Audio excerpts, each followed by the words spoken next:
अनौपचारिक भेटघाट तथा सम्मान कार्यक्रममा उपस्थित सम्पूर्ण पूर्व सैनिक टिएडजेड परिवारप्रति मेरो नमस्कार, राम राम अनि झोले भन्न चाहन्छु। र आज हामी विशेष कार्यक्रमले आज हामी यहाँ उपस्थित भएका छौँ र आजको यस सम्मान कार्यक्रमको अध्यक्षता गरिदिनु हुनुको लागि म हाम्रो यस संस्थाका सिनियर अग्रज सदस्य supervisor and hundred captain Shri Mangalbahadur साइजज्यूलाई म हार्दिक अनुरोध गर्दछु।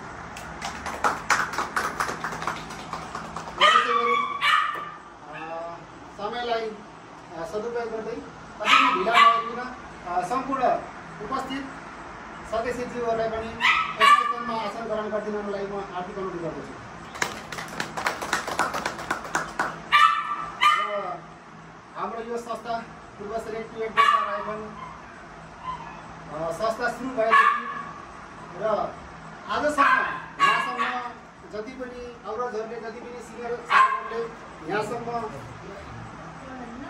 आउनसम्मको लागि जति पनि योगदान गर्नुभयो र आजसम्म हामीले यो संस्थालाई चलायमान बनाउनको लागि पनि हामी अति नै यहाँसम्म आइपुग्दा पूर्व ज्येष्ठ सदस्यहरूलाई पनि हामीले सम्झिनुपर्ने हुन्छ ताकि उहाँहरूले गर्दा नै एउटा संस्था खडा गरेर आज यहाँसम्म पुर्याउनु भएको छ र यो संस्थालाई अझ हामीले अगाडि नियमित रूपमा अगाडि बढाइरहेका छौँ। र आज हामी 57-55-875 सुबेदार श्री तिलबहादुर राणाज्यू भर्खरै भारतीय सेनाबाट भनौँ या हाम्रो महान बटालियन 2-8 गोर्खा राइफलबाट 28 वर्ष लामो आफ्नो कार्यकाल सकेर भर्खर 21 दिन हुनुभएको छ, अवकाश प्राप्त गर्नुभएको छ र उहाँको आज उहाँको घरमा आज हामी हाम्रो यस पूर्व सैनिक टिएड गोर्खा राइफलको केही सदस्य आएर उहाँलाई घरमै आएर हामीले सम्मान गर्ने कार्यक्रम राखेका थियौँ र हामीले सम्मान गर्न गइरहेका छौँ र यो पहिलो हाम्रो सुरुवात छ र अब हामीले अब आउने दिनहरूमा पनि हामीले यस्तै हाम्रो जो पनि पटनबाट आउने सदस्य हुनुहुन्छ उहाँलाई यस्तै गरेर हामीले सम्मान गरेर हाम्रो उसलाई अगाडि बढाउनेछौँ र हाम्रो यो संस्थालाई अझै चलायमान बनाउनेछौँ भन्ने हामी आशा राख्दछौँ। र अब ढिला नगरिकन आजको हाम्रो यस औपचारिक कार्यक्रमलाई हाम्रो आजको मेन गेट या मेन व्यक्तित्व हाम्रो सुबेदार तिलबहादुर राणालाई फुलमाला र खाजा लगाएर सम्मान गरिदिनुको लागि म आजको प्रमुख अतिथि सुबेदार मेजर मङ्गलबहादुर पाइज्यूलाई म हार्दिक अनुरोध गर्दछु।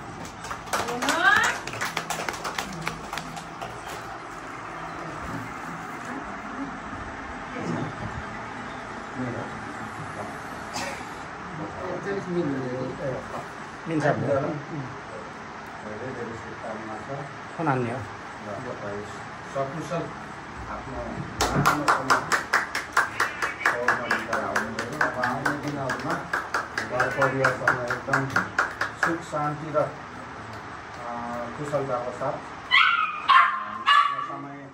बिताउनुको लागि हाम्रो मेरो व्यक्तिगत र परिवार भुपू परिवारको तर्फबाट शुभकामना दिन चाहन्छु र आउने दिनहरूमा आफ्नो पल्टनको भुपूसँग एकदम सङ्गठित भएर घुलमिल भएर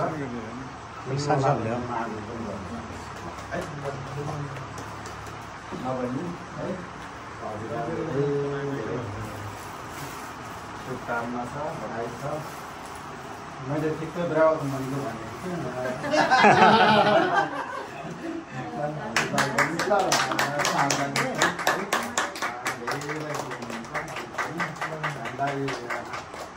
तपाईँको घरको होला हाम्रो पल्टनको भुटीको लागि पनि एकदम आवश्यकता छ।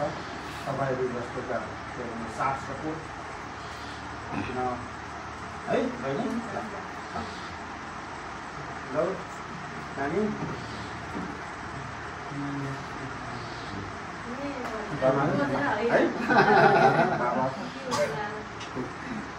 एकदम सकुशल है आइपुग्नु घरमा त्यसको लक्ष्यमा तपाईँलाई पनि धेरै धेरै बधाई र शुभकामना छ। बाबाको एकदम इज्जत सम्झिने माननीय सम्झिने है आउने दिनहरूमा सधैँ अगाडि बढ्ने कोसिस गर्नु है।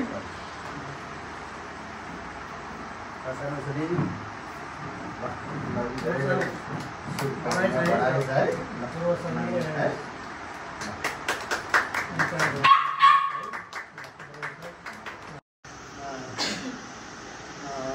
हाम्रो गेस्ट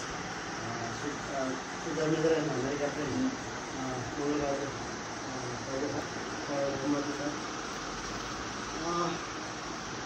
पहिला त अब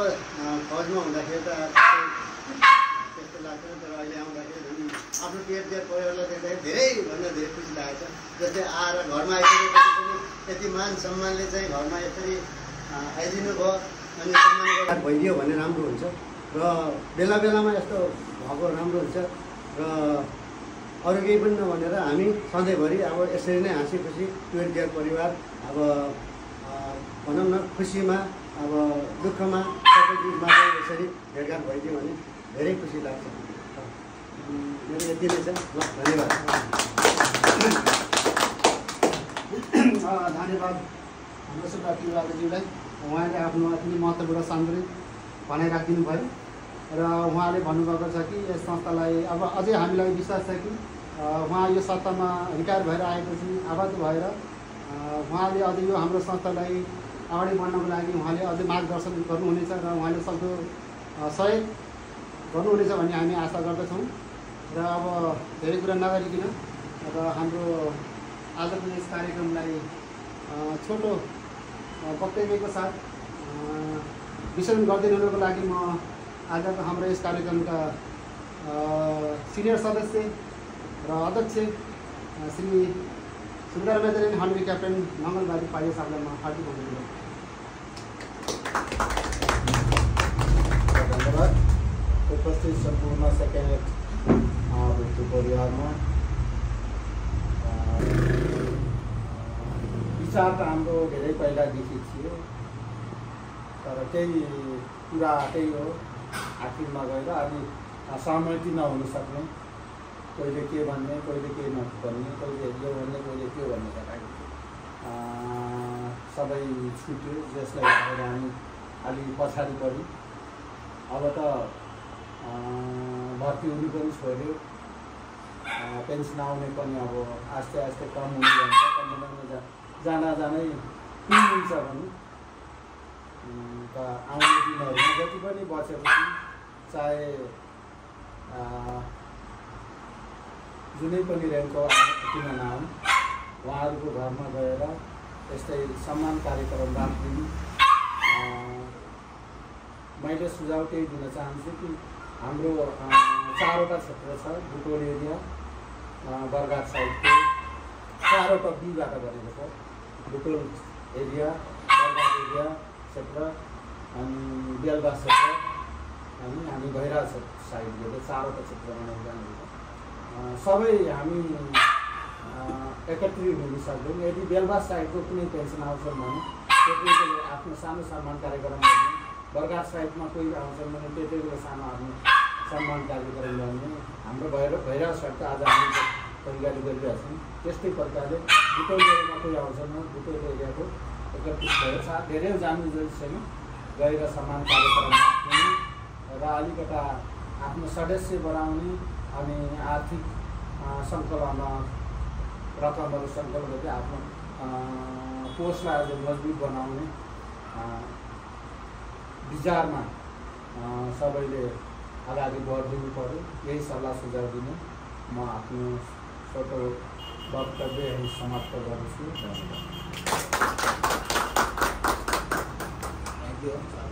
साबरी आउनु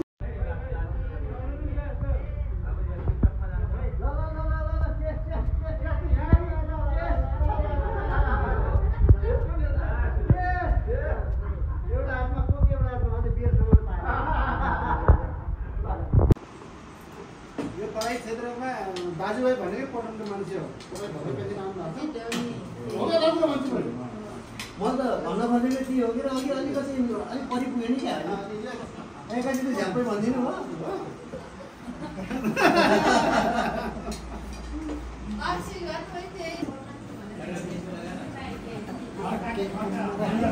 होइन कि यो के को लागि हो भनेको यो के को लागि हो यो फेरि एक्सिडेन्ट ग्रुपलाई चाहिँ यसो आज चाहिँ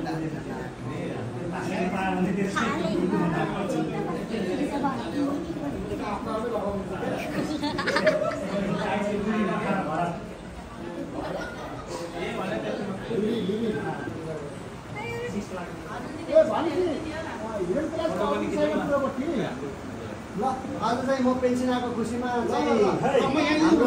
पछि भन्छु एक्सपेन्स ग्रुप चाहिँ मेरो तर्फबाट चाहिँ सहयोग गर्दैछु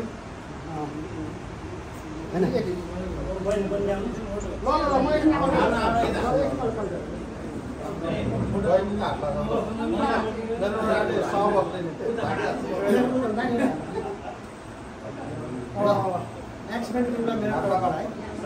हाम्रो यस एउटा हाम्रो संस्थालाई अझै फलस्फुल भनेर उच्च मनोबलका साथ र मनकारी हाम्रो सुवेदा श्री तिलबहादुर राणाज्यूले रु 11,005 हाम्रो यस संस्थालाई आर्थिक सहयोग प्रदान गर्नुभएकोमा धेरै धेरै धन्यवाद र उहाँको अगाडिको दिन अझै उज्जवल प्रगति साथ काम होस् भन्ने हामी कामना गर्दछौँ र उहाँलाई फेरि पनि धेरै धेरै धन्यवाद दिन चाहन्छौँ।